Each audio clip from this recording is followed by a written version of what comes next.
Le chapitre 7 va concerner donc la voie d'administration des médicaments par voie cutanée. Cette voie d'administration est une voie qui est pratiquée donc sans effraction du tissu cutané. Les objectifs qu'on va rechercher pour une voie d'administration par voie cutanée peuvent être une action locale, superficielle, par exemple l'administration d'un anesthésique local. On peut rechercher une action profonde, par exemple une action anti-inflammatoire, mais on peut également rechercher une action systémique, c'est-à-dire que le médicament passe dans la circulation générale, par exemple si on voudrait soigner une angine de poitrine, en gore. Il faut savoir qu'il y a un obstacle quand même pour le franchissement de la peau, qui est une barrière naturelle de protection très efficace, et que le franchissement de cette barrière cutanée sera fonction de plusieurs choses. Ça sera fonction de la nature physico-chimique du principe actif lui-même, masse moléculaire, hydrophilie, lipophilie, stabilité. Le franchissement sera fonction de la formulation galinique du médicament. Quels excipients sont utilisés, hydrophile, lipophile, amphiphile. Est-ce qu'il faut rajouter un promoteur d'absorption du principe actif? Et également, ça sera fonction de la nature et de l'état de la peau. Quelle localisation de la peau, quel est l'âge de la peau, son épaisseur, sa vascularisation. Donc tout ceci fait que la pénétration d'un principe actif par voie cutanée est relativement complexe. Alors si on regarde justement l'anatomie de la peau, on va se rendre compte que c'est quelque chose de relativement compliqué. Globalement, on va dire que les 3 couches concernées par donc la pénétration du principe actif dans la peau, c'est donc l'épiderme, le derme et le derme. À côté de ça, on a quand même des annexes qui sont donc l'appareil pilosébacé, les glandes sudoripares. En tout cas, vous voyez que la traversée de cette barrière n'est pas évidente. Et donc, les mécanismes qui sous-tendent la pénétration du principe actif à travers le tissu cutané, les mécanismes sont très complexes et donc on ne va pas les discuter au niveau de ce cours. Vous le verrez un peu plus loin au cours du cursus. Quelles sont les formes galiniques destinées à la voie cutanée? Elles sont nombreuses. Là encore, on va faire des choix, on ne parlera pas de tout. J'ai énuméré les préparations semi-solides pour application cutanée. On peut également avoir des mousses médicamenteuses, des préparations liquides pour application cutanée, des cataplasmes. On peut avoir des formes adhésives cutanées, on peut avoir des poudres pour application cutanée. Donc, on n'aura pas le temps de passer en revue toutes ces formes pharmaceutiques. On va en choisir quelques-unes et en particulier, on parlera des formes semi-solides pour application cutanée et des formes adhésives cutanées, en particulier donc ce qu'on appelle les dispositifs transdermiques. Avant de passer donc aux détails, on va commencer donc par la définition des préparations semi-solides destinées à la voie cutanée. Cette définition est donnée par la pharmacopée européenne, la dernière édition, qui dit que ce sont des préparations semi-solides pour application cutanée destinées à être appliquées sur la peau ou sur certaines muqueuses afin d'exercer une action locale ou transdermique du principe actif. Ces préparations sont également utilisées pour leur action émolliente ou protectrice. Les préparations doivent présenter un aspect homogène. Les préparations destinées à être appliquées sur des plaies ouvertes importantes ou sur des peaux gravement atteintes doivent être stériles. Donc ça, c'est une particularité des préparations cutanées quand ça s'adresse à des peaux qui sont ou des plaies ou des peaux gravement atteintes. Les préparations sont constituées par un excipient simple ou un excipient composé dans lequel le principe actif est dispersé ou dissous. S'agissant donc des excipients qu'il y a dans ces préparations, ces excipients peuvent être d'origine naturelle ou synthétique, constitués d'un système à une ou à plusieurs phases. Selon la nature de l'excipient, les préparations ont des propriétés soit hydrophiles, soit hydrophobes. Les préparations en question peuvent contenir des agents antimicrobiens, des agents antioxydants, des stabilisants, des émulsifiants ou même des agents épaississants. Donc, vous voyez déjà que la définition est très large et englobe un certain nombre de notions qu'on va essayer donc de décrypter au fur et à mesure qu'on va décrire les différentes préparations galéniques. Commençons par les préparations semi-solides pour application cutanée. Dans cette catégorie, on va distinguer les pommades, les pâtes, les gels et les crèmes. Les pommades sont définies comme les préparations composées d'un excipient monophase dans lequel peuvent être dissous ou dispersées les substances liquides ou solides, donc principe actif liquide ou solide. Donc, on parle ici d'excipients monophase, ça veut dire que les excipients dans la pommade auront la même polarité. Nous verrons des exemples un peu plus loin. Donc, différents types de pommades possibles décrits donc à la pharmacopée européenne. On parle de pommades hydrophobes, de pommades absorbant l'eau ou de pommades hydrophiles. Les pommades hydrophobes ou encore lipophiles sont des pommades qui n'absorbent pas l'eau ou alors de très très faible quantité d'eau. Ce sont des pommades où les excipients sont en général des hydrocarbures, vaseline, huile de paraffine, soit des huiles végétales, huile d'amande douce, huile d'olive, ou alors de cire d'abeille, cire synthétique. Donc tous ces produits sont des produits qui sont totalement lipophiles. Deuxième type de pommade, les pommades absorbant l'eau. Ici, ce sont des pommades qui seront capables d'absorber des quantités appréciables d'eau. Donc on aura des excipients qui sont bien entendu lipophiles ou hydrophobes, en présence des émulsionnants eau dans l'huile, par exemple des alcools gras comme l'alcool cétostérélique ou la lanoline qu'on a vu donc précédemment dans les excipients, qui est un excipient qui est capable d'absorber 2 à 3 fois son poids d'eau. Donc cet excipient permettra donc d'absorber de l'eau dans les pommades qui sont en général de composants lipophiles. Et enfin, les pommades hydrophiles, là c'est évident. Donc l'excipient ici c'est un excipient hydrophile qui est miscible à l'eau.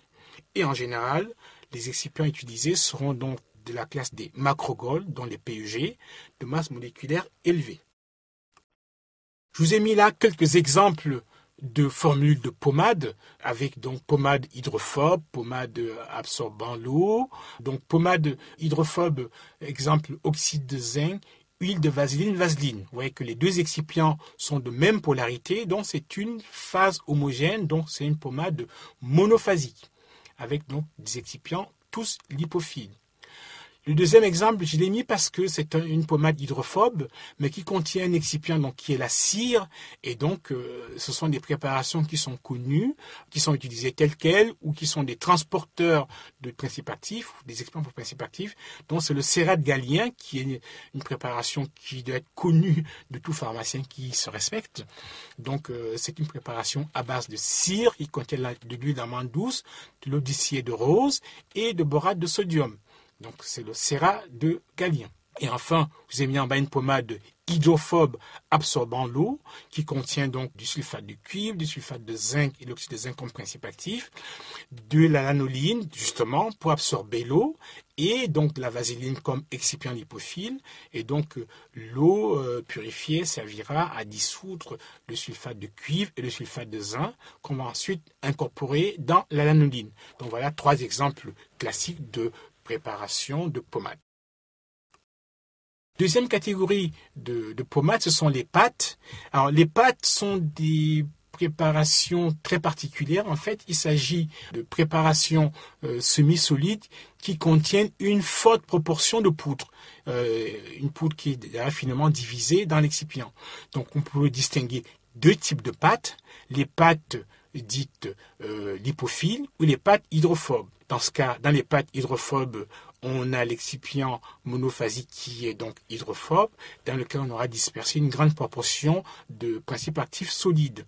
J'en veux pour exemple la pâte hydrophobe avec l'oxyde de zinc, l'amidon de blé, la lanoline, la vaseline. Donc vous voyez qu'il y a une grande proportion de poudre, 25% d'oxyde de zinc, 25% d'amidon de blé dispersé dans 25% de lanoline et 25% de vaseline. En général, les pâtes hydrophiles sont très très peu utilisées. Donc c'est pour ça que je vous ai donné un exemple uniquement des pâtes lipophiles. Donc, deuxième catégorie ou troisième catégorie de préparation à usage cutané, les gels. Donc, les gels sont des préparations qui sont constituées par des liquides gélifiés contenant donc un agent gélifiant approprié. On va distinguer deux types de gels, ce qu'on appelle les oléogels. Ce sont des gels dans lesquels le solvant qui permet la gélification est un solvant lipophile, par exemple l'huile de paraffine. Donc, ce type de gel n'est pas très courant, et donc je ne vais pas trop insister. En revanche, la deuxième catégorie de gels, ce sont donc les hydrogels. Ceux-là sont beaucoup plus présents sur le marché pharmaceutique. Ce sont des gels qui contiennent donc des excipients qui sont hydrophiles, qui vont gonfler dans l'eau. Par exemple, ce sont des gels qui vont contenir comme solvant de l'eau, le glycérol, propylène glycol, dont vous reconnaissez là dans les deux derniers produits des solvants non aqueux hydrophiles. Comme agent gélifiant ou épaississant, on va retrouver des gommes adragantes, des alginates et des dérivés cellulosiques de type hydroxypropylméthylcellulose, hydroxyéthylcellulose ou des polymères de type carboxyvinylique ou acide polyacrylique. Ces gels ont un gros avantage par rapport aux gels hydrophobes, c'est que ce sont des gels qui sont lavables. Donc, du coup, au niveau, on va dire, entre parenthèses cosmétique, ces gels sont plus facilement applicables que les oléogels. Voyons à présent la dernière catégorie de préparation pour application cutanée. Il s'agit donc des crèmes. Les crèmes ou émulsions épaissies sont des préparations multiphasiques. Elles sont en général constituées d'une phase lipophile, en général donc composée par une huile, et d'une phase hydrophile qui est donc de composition aqueuse. Étant donné que les deux phases ne sont pas miscibles l'une dans l'autre, pour pouvoir réaliser une émulsion ou une crème, on va devoir stabiliser l'interface de ces deux liquides non miscibles en rajoutant un excipient particulier qu'on appelle tensioactif. Et éventuellement, si c'est nécessaire, on rajoutera un épaississant ou un viscosant dans le milieu. Cela nous amène donc à voir la composition qualitative d'une crème. Une crème va donc contenir un ou plusieurs principes actifs, une phase lipophile, une phase hydrophile, des agents tensioactifs, qu'on va appeler ici émulsionnants, puisqu'on prépare une émulsion, des agents épaississants.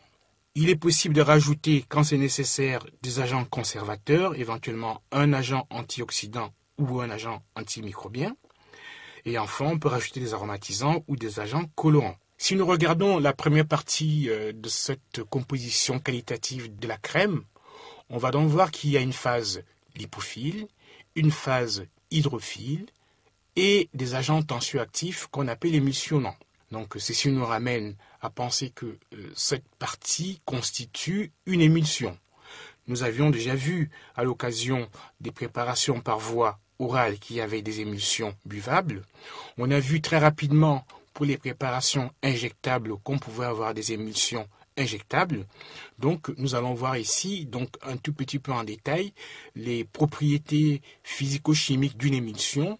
Donc ce qu'on va voir là s'applique éventuellement, même pas éventuellement, s'applique également aux émulsions qu'on a vues dans ces deux parties dont je viens de parler. Au total, la compréhension donc des caractéristiques physico-chimiques et pharmacotechniques d'une crème passe par la compréhension de celle d'une émulsion. Donc une émulsion est une dispersion d'un liquide A sous la forme de fines gouttelettes, qu'on appelle encore des globules, de diamètre généralement inférieur à 0,1 micromètre, mais on peut y aller parfois jusqu'à 0,5, 0,6, 0,7 micromètres. Et donc ces globules sont donc dispersés au sein d'un liquide B, et donc le liquide A est non miscible au liquide B. Les gouttelettes ou les globules de A constituent ce qu'on appelle la phase dispersée ou encore la phase interne ou la phase discontinue de l'émulsion. Le liquide B est donc la phase dispersante ou encore appelée la phase externe ou encore la phase continue. Donc le schéma que vous voyez en dessous illustre un peu donc ici une émulsion avec donc des fines gouttelettes du liquide A qui sont dispersées dans le liquide B qui donc constitue la phase continue. En termes de vocabulaire, on va dire, ou de classification, on va dire que lorsque la phase dispersante B est hydrophile, on parle d'une émulsion lipophile-hydrophile, qu'on appelait classiquement une émulsion huile dans eau, puisque la phase hydrophile est la phase continue. Inversement, lorsque la phase dispersante, dont le liquide B est lipophile, on parle d'une émulsion hydrophile-lipophile, qu'on pourrait encore appeler une émulsion eau dans huile. Nous avons dit qu'il s'agissait donc d'une préparation où on a dispersé une phase qui est non miscible dans une autre phase. Donc pour stabiliser ce mélange, on utilise donc un tensioactif. Alors qu'est-ce que c'est qu'un tensioactif ? Un tensioactif est un excipient particulier, une molécule qui est constituée de deux parties. Une partie hydrophile, qu'on appelle encore tête polaire du tensioactif, et une partie lipophile, qu'on appelle queue lipophile du tensioactif. Donc vous avez là une espèce d'illustration qui est un peu l'illustration qui est retenue par convention. Donc la tête lipophile, c'est toujours un petit rond, et la partie lipophile, c'est une queue. En fait, ça rappelle une chaîne hydrocarbonée. Cette structure amphiphylle des tensioactifs leur donne une propriété très intéressante, c'est que lorsque l'on met un tensioactif au niveau de deux liquides, ce tensioactif est capable de s'organiser à l'interface. Et donc sur le schéma que vous avez donc sous les yeux, on a deux liquides, un liquide B qui est donc lipophile et un liquide A qui est hydrophile. Si on met dans ce mélange liquide, donc à polarité différente, un tensioactif, le tensioactif va s'organiser de manière à orienter la partie lipophile au niveau de la phase lipophile, donc éventuellement de l'huile, et la partie hydrophile vers la phase hydrophile qui est donc peut-être éventuellement de l'eau. Donc on voit très bien ici que les tensioactifs s'organisent à l'interface de deux liquides non miscibles. Et donc c'est cette propriété qui va faire que lorsqu'on a dispersé de l'eau dans l'huile ou inversement de l'huile dans l'eau, les tensioactifs viendront donc s'organiser à l'interface de ces deux liquides pour donc stabiliser l'émulsion. Et c'est ce qui se voit donc sur le schéma. Tout à gauche, vous avez donc une globule d'émulsion qui est une émulsion huile dans eau. Donc les gouttelettes d'huile sont donc stabilisées par ce tensioactif qui s'organise, qui envoie donc les têtes hydrophiles vers l'eau et les queues lipophiles dans la gouttelette d'huile. Donc ceci permet de stabiliser dans cette gouttelette d'huile dans l'eau. Sur la partie droite du schéma, vous avez donc inversement une émulsion avec des globules qui sont constitués de globules d'eau qui sont dispersés dans l'huile. Et dans ce cas-là, les queues lipophiles des tensioactifs sont orientées vers l'huile.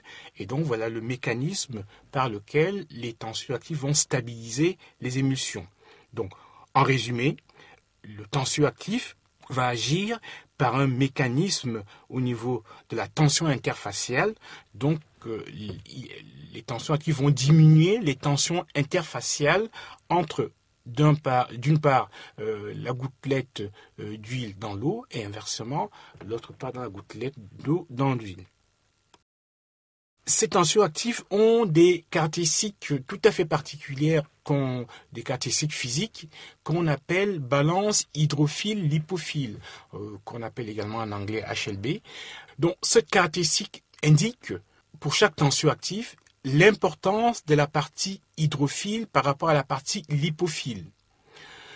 Par convention et avec des unités tout à fait arbitraires, on dit qu'un tensioactif qui a une valeur de HLB supérieure à 7 est considéré comme un tensioactif à tendance hydrophile. Inversement, lorsque le tensioactif a une HLB qui est inférieure à 7, on parle de tensioactif à tendance lipophile.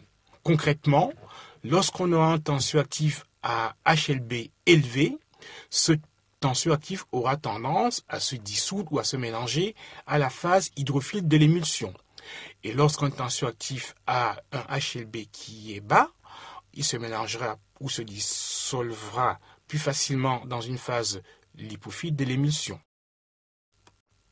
Là, je vous ai donné une classification très rapide des tensioactifs. Ce sont des excipients très particuliers qu'on reverra en détail dans les années qui vont suivre. Simplement, retenez qu'on peut classer les tensioactifs de la manière suivante. Une catégorie de tensioactifs est appelée tensioactif anionique. Dans cette catégorie, la charge négative est portée par la partie la plus importante du tensioactif. Donc c'est un exemple, ici le lauryl sulfate de sodium est un tensioactif de type anionique parce que la charge négative est portée donc par la partie la plus importante dans la chaîne lauryl sulfate. Deuxième catégorie, ce sont les tensioactifs cationiques, donc inversement, la charge positive est portée par la partie la plus importante du tensioactif et comme exemple, vous avez le chlorure de benzalconium. Il existe des tensioactifs amphotères et dans ce cas-là, on a sur la même molécule de tensioactif une charge positive et une charge négative. Donc c'est la même molécule qui porte les deux charges, alors que sur les deux premières anioniques et cationiques, on a bien deux parties distinctes qui portent les charges du tensioactif. Et enfin, il existe, donc comme exemple des tensioactifs amphotères, vous avez donc les dérivés de la bétaïne. Et enfin, on a les tensioactifs qui sont non ioniques ou encore appelés tensioactifs neutres. Et dans ce cas-là, les deux parties du tensioactif ne sont pas chargées. Et cette catégorie est souvent constituée par deux groupes de tensioactifs en fonction des liaisons qui vont relier la partie hydrophile à la partie lipophile. Lorsque on a des liaisons ester qui relient la partie hydrophile à la partie lipophile, on a un groupe de tensioactifs très intéressants qu'on appelle les esters de sorbitane, et donc dont le nom de marque est polysorbate ou Twin 80. Je vous dis ça, je donne cet exemple parce que ce sont des tensioactifs que vous rencontrez très très souvent dans les médicaments, que ce soit par voie orale ou par voie parentérale. Deuxième catégorie, donc deuxième exemple d'excipients de tensioactifs non ioniques, ce sont des tensioactifs dans lesquels la partie hydrophile est reliée à la partie lipophile par des liaisons éthers. Et dans ce cas-là, vous avez donc comme exemple les éthers d'alcool aliphatique. Revenons à présent sur cette notion donc de stabilité des émulsions. On a bien vu qu'on arrivait à stabiliser donc les émulsions en rajoutant un tensioactif ou un couple de tensioactifs d'ailleurs pour stabiliser l'émulsion. Ce qui veut dire que en réalité, malgré cette stabilisation des émulsions, ce sont des préparations qui sont potentiellement instables sur le plan physique. Alors, comment décrire donc cette instabilité physique des émulsions? On peut l'expliquer de deux manières. Si les globules de l'émulsion se rapprochent les unes des autres sans fusionner, on parle d'un phénomène de flocculation. Si jamais les globules d'émulsion se rassemblent au fond du bécher, on parle de sédimentation, et si les globules se rassemblent au-dessus du bécher, du liquide, on parle de crémage. Donc vous avez ces deux exemples qui sont schématisés sur le schéma qui est tout en bas. Donc la flocculation en fait est un phénomène qui est réversible, puisque les globules se sont rapprochés les unes des autres, mais non pas fusionnés. Il suffit d'agiter l'émulsion pour éventuellement remettre en suspension les globules d'émulsion. Donc la flocculation est un phénomène qui peut être réversible, donc on retrouvera l'émulsion initiale en agitant éventuellement le bécher. La deuxième catégorie d'instabilité est beaucoup plus dramatique, puisque les globules d'émulsion vont se rapprocher, mais vont fusionner. Et dans ce cas-là, on parle de phénomène de coalescence. Donc c'est un phénomène irréversible puisque dans ce cas-là, les gouttelettes d'émulsion se sont remis ensemble, ont fusionné. On parle d'une émulsion coalescée ou d'une émulsion qui sera, on dit, une émulsion cassée. Donc voilà les deux phénomènes d'instabilité de l'émulsion. Bien entendu, le formulateur, celui qui fabrique l'émulsion, va s'arranger pour éviter ces phénomènes. Pour essayer de contrôler et comprendre et contrôler dans ces phénomènes d'instabilité, on peut se ramener à une loi physique, une équation physique qui est intéressante, c'est dans l'équation de la formule de Stokes, qui va nous permettre de comprendre ce phénomène donc d'instabilité. Donc cette équation, cette loi de Stokes va décrire la vitesse de sédimentation ou de crémage d'une émulsion. Donc la formule que vous avez sous les yeux, V est égal à 2 neuvièmes de R carré facteur de D1 moins D2 multiplié par G, le tout ça sur N, neta, pardon. Cette équation montre, donc vous avez les correspondances des différentes parties de l'équation, cette équation montre que la vitesse de sédimentation ou de crémage des globules d'émulsion est proportionnelle au rayon au carré des gouttelettes d'émulsion multiplié par la gravité, et donc également ça dépend un peu des densités de la partie dispersée et de la partie dispersante. Ce qu'on remarque également, c'est que cette vitesse est inversement proportionnelle à la viscosité de la phase dispersante. Donc, on comprend aisément en regardant cette formule que pour diminuer la vitesse de sédimentation des globules de l'émulsion, il va falloir réduire éventuellement les facteurs au numérateur. Et le facteur sur lequel on peut jouer au numérateur ici, c'est le rayon des globules d'émulsion. Donc, en fabriquant une émulsion avec des tailles de globules très très faibles, on assure la stabilité de l'émulsion. Un autre moyen de stabiliser cette émulsion, c'est éventuellement d'augmenter la viscosité de la phase dispersante. Donc en augmentant la valeur de neta au dénominateur, on va pouvoir stabiliser les émulsions. Donc voilà les deux moyens, on va dire pharmacotechniques, les deux moyens de formulation qui permettent donc de réduire, d'éviter donc la sédimentation ou le crémage des particules de l'émulsion et donc de former des émulsions stables. Donc pour finir, je reviens donc ici sur un exemple d'excipients qui seront donc utilisés pour préparer des crèmes, maintenant qu'on a vu les problèmes de stabilité de l'émulsion. Donc vous avez là quelques exemples d'excipients qui sont utilisés donc dans la fabrication des crèmes.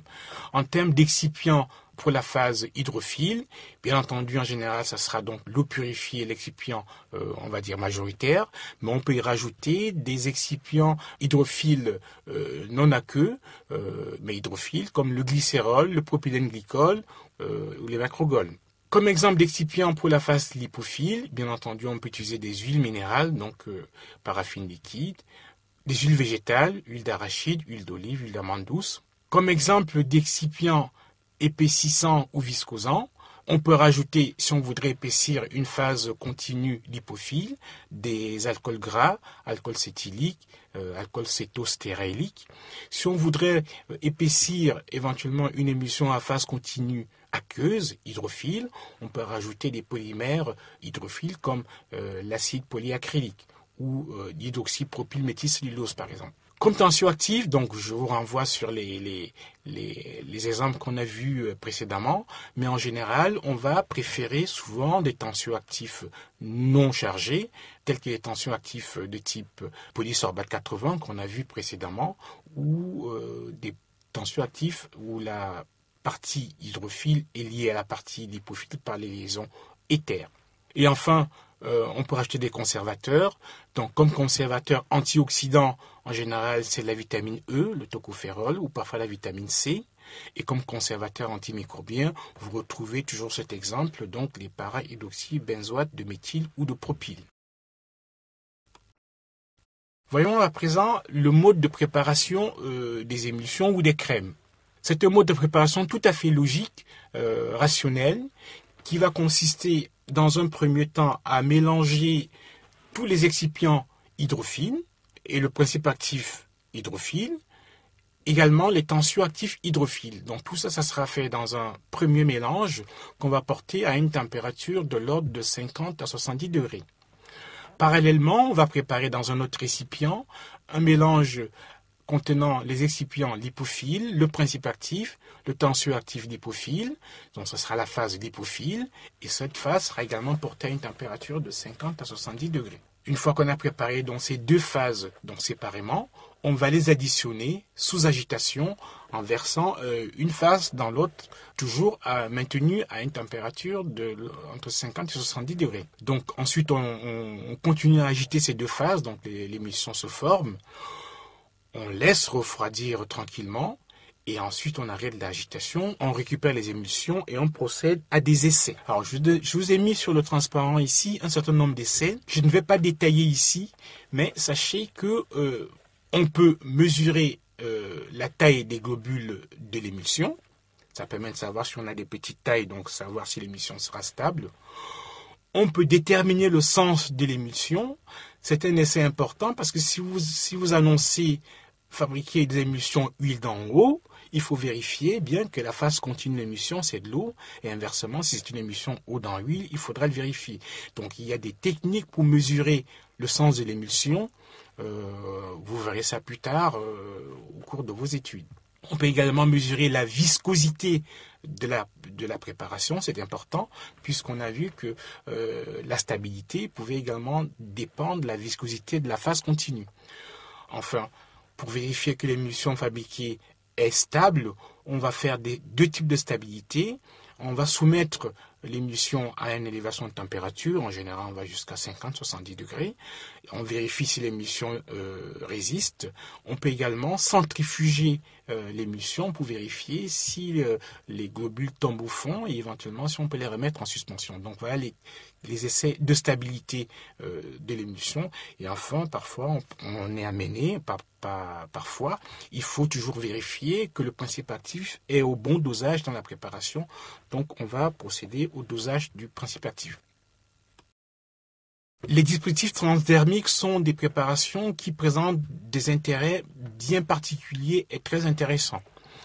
Premièrement, ce sont des préparations qui vont permettre de prolonger l'action du principe actif. Cette prolongation peut se décliner en heures, en jours ou en semaines. Deuxième intérêt intéressant, c'est que ces systèmes permettent de libérer des taux constants de principe actif. C'est-à-dire que dans le sang, on aura toujours à peu près la même quantité de principe actif quand on a atteint l'état d'équilibre de libération du principe actif. On dit qu'on a une cinétique d'ordre 0. Et donc, avec ce type de système, le patient sera exposé à des quantités constantes de principe actif, ce qui va améliorer donc la thérapeutique du patient. Un autre avantage non négligeable, c'est le confort du patient. On voit que les systèmes transdermiques ont une action qui peut durer plusieurs heures, plusieurs jours, plusieurs semaines. Donc, en appliquant un patch ou un système transdermique, on va avoir une médication du patient qui ne nécessitera pas de changer de patch très fréquemment. Autre avantage de ces systèmes, c'est que les principes actifs fragiles seront administrés par cette voie, étant donné que le principe actif ne passe pas par le foie, donc il n'y a pas de premier passage hépatique. Donc on a donc un moyen d'administrer les principes actifs qui pourraient être dégradés si on les administrait éventuellement par la voie orale. Donc, des avantages importants qui font qu'aujourd'hui, il y a pas mal de molécules qui sont développées donc sous la forme de systèmes transdermiques. Voyons à présent donc comment se présentent les dispositifs transdermiques. On va distinguer deux catégories de systèmes transdermiques. Les systèmes dits matriciels. Ces systèmes sont constitués par donc un excipient adéquat dans lequel on a dispersé ou dissous le principe actif. Cet excipient, ce système donc sera en contact direct avec la peau. Et donc vous voyez sur ce schéma donc on peut dire qu'il y a trois parties, trois couches au niveau de ce système transdermique matriciel. Vous avez tout en haut donc une couleur jaune marron, donc qui est la partie couche externe imperméable. Donc cette couche-là, c'est celle qui est en contact avec l'air, qui protège donc le contenu matriciel. Donc ensuite vous avez en dessous donc toute la partie matricielle donc avec l'excipient et le principe actif. Et sur la périphérie, donc en couleur bleue, c'est l'adhésif qui permettra de faire coller le patch sur la peau. Donc, on voit que le système matriciel est fait de telle sorte que l'excipient qui contient le principe actif est en contact direct avec la peau. Ici, le mécanisme de libération du principe actif sera que le principe actif va diffuser lentement de l'excipient vers la peau avant d'être absorbé. Donc ici, l'élément de contrôle, c'est à la fois l'excipient qui contient le principe actif qui va laisser diffuser lentement et la peau qui constituera bien entendu une barrière de diffusion. Donc voilà comment on peut décrire le système matriciel. Maintenant, voyons le système réservoir. Là, il est très différent. On a toujours donc cette couche externe imperméable qui donc protège le patch, mais en dessous, on a un réservoir de principe actif, donc dispersé dans un excipient, mais cette fois-ci, vous remarquez qu'il y a une membrane, donc une membrane de contrôle, qui sera donc au contact de la peau. Vous avez toujours l'adhésif qui permet de coller. Donc ici, on a donc une séparation entre le réservoir du principe actif, donc l'excipient et le principe actif, et la peau. Et donc, la membrane en général, qui est une membrane polymérique, va participer ici au contrôle de la libération du principe actif. Je résume. Dans le système matriciel, c'est l'excipient matriciel qui va contrôler la diffusion du principe actif du patch vers la peau.